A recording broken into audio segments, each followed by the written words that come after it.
So I think what I would like to say first is that I came to this search, whatever this is, not really through books um, or through thinking or having an intellectual curiosity. It happened for me more through my own feeling of I would say suffering, feeling of not being enough, and then that I because of that I went on a search, an actual physical search, and I ended up going to the Camino de Santiago. I imagine you're familiar with that pilgrimage in. Yes, I've been there with the big chandeliers. Yes, it's beautiful. Yes, yes, yes. It's a beautiful place, and childishly I had this thought in my brain that I just wanted to know where happiness is. I just really wanted to find happiness, and I was still at university, and I really was just feeling really unsatisfied. And after walking for a few weeks, I met this stranger that somehow talking to him.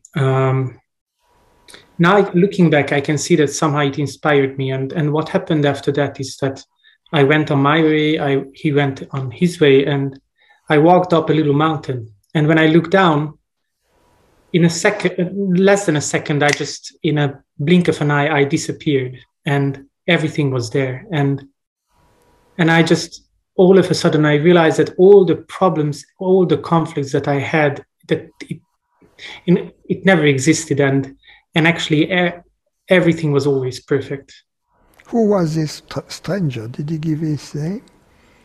You know, the interesting thing about this guy was that I had this feeling, but yeah, that's really a strange thing, but he looked like the Western depictions of Jesus, you know, like big blonde hair. Obviously, Jesus wasn't, I imagine, blonde, but blonde hair, blonde beard, and he was from Switzerland, and he has been walking not just on the Camino, but all around Spain and as well as in Morocco for nearly 2 years. So he walked over 15,000 kilometers. So he was really pure. I would say that he was like a wandering sadhu. I think at least after that, you know, I went to India and I realized that this man was basically, his energies were so pure that somehow just talking to him touched me in a way that was just like pushed me over the limit. And that experience actually lasted for months. And then when my conditioning started coming back after I went back to Hungary, because I lived in Spain before, I was really desperate because I didn't do anything for this to happen. And I also knew that it's like really close, but somehow I couldn't access it. And so I went on a longer journey. I went to India. I learned yoga.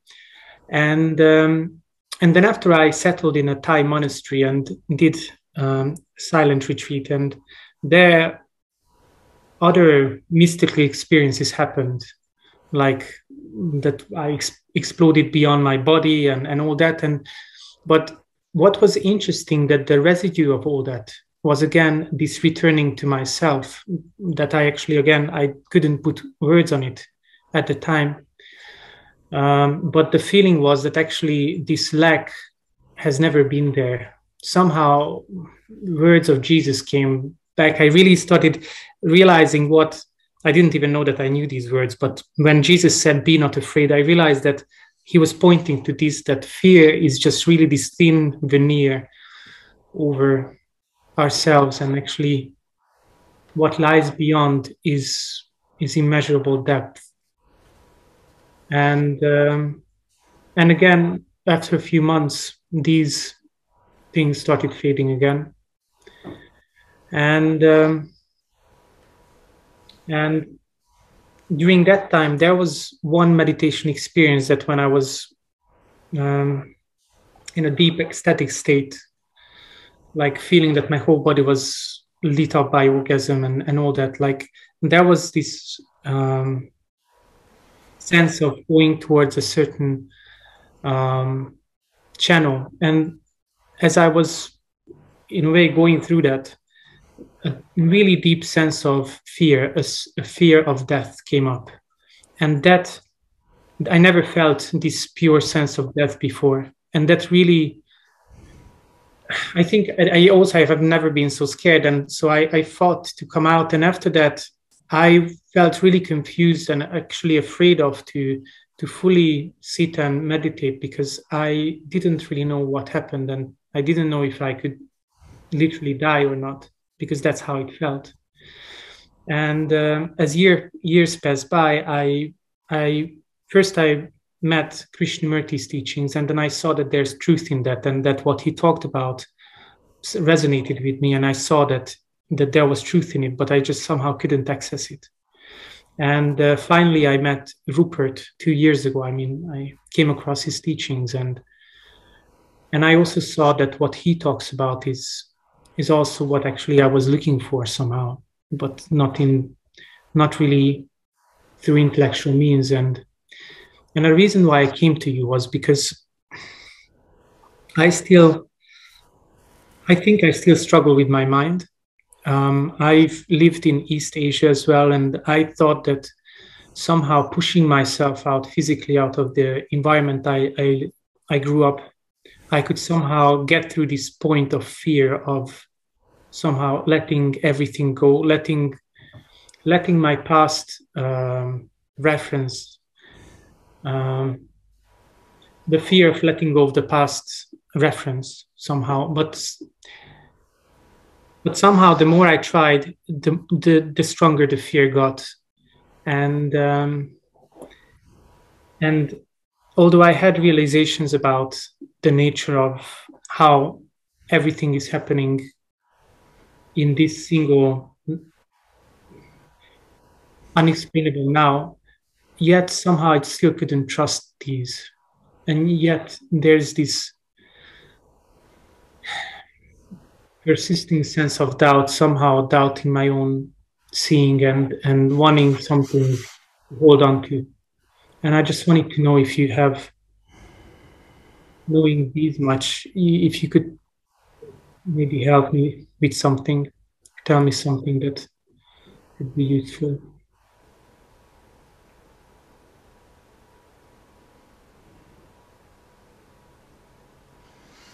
What do you believe to be? Excuse me? What do you believe to be? What I believe to be.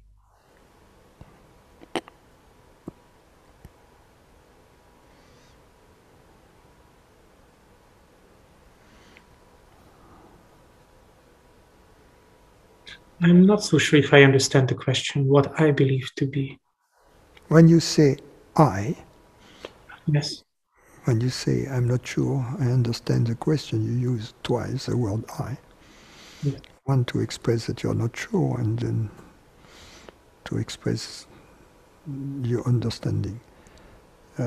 What do you mean? If you use the word, the pronoun I, it maybe means something. Must mean something to you, otherwise what you say is meaningless, right? Yes. Yes.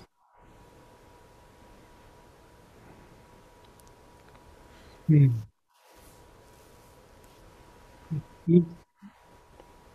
sense of, it's hard to say, it's the sense of existing and at the same time being conscious of that somehow those two elements cannot be separated.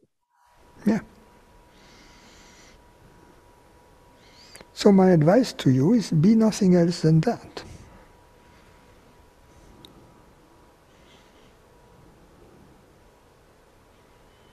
In other words, when you use the pronoun I, be aware that you don't know much about it, other than what you have said, which is exactly all you need to know about I. All you need to know is that, yes, you exist and you're aware. That's what I is, existence and awareness, or being and awareness. Perfect. But it's not about being human, it's about not being a human body, it's not about being a human mind, it's not being a concept, it's not being anything else than this very, at the same time very certain, because we are certain of being aware, we are certain of being, so that's absolutely certain, but everything else is much less uncertain. Yes. So stick to that which you know to be certain, because that is not going to disappear in death. And this fear of death, in this, if you allow for this fear of death to completely eat you alive, so to speak, something will remain. And that, this I, this existence and awareness will remain. So that's the beauty of it. The rest is a cleansing, you know. It's like the flame of a candle. When the candle has almost burned all the fuel, it kind of vacillates and then disappears. So that's the death of the candle, is the death of ignorance. And the death of ignorance, we have to allow for it by sticking to that which we know to be, which is not going to disappear. And that's our safety vest, if you will, that it will keeps us alive.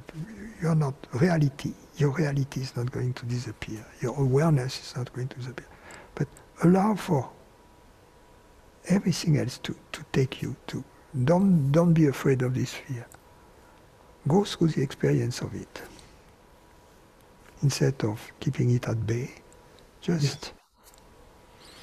But in daily life, you know, be sure that you don't know what you are other than being and awareness. Everything else you don't know. Don't allow yourself to know what you are. To know, to be Dezember, to be a Hungarian guy, to be a human being, to be a male, to be whatever. No, all of that is optional. You don't know what you are. The man appears to you, the Hungarian appears to you, the memory of your life appears to you, your name appears to you. But you are just being and awareness. Nothing else. You see, to live from this simplicity.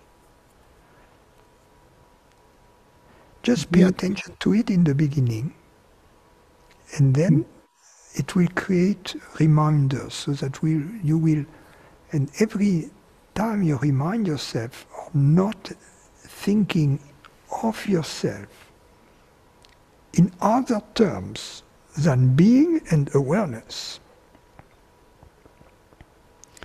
precluding any other form of you to be accepted as, to be validated, because there is no experiential validation for any other form of you. The only experiential validation there is being and awareness.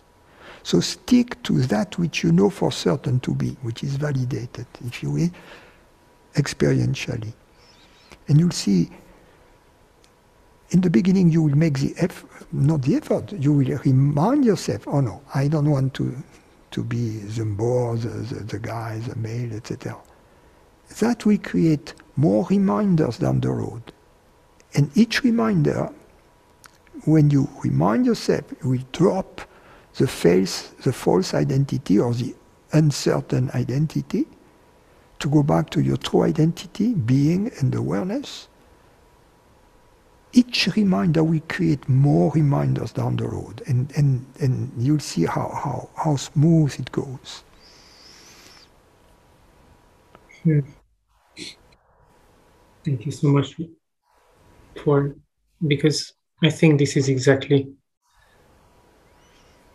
what's the heart of the matter with what you just said. And I think this is exactly what I needed to hear.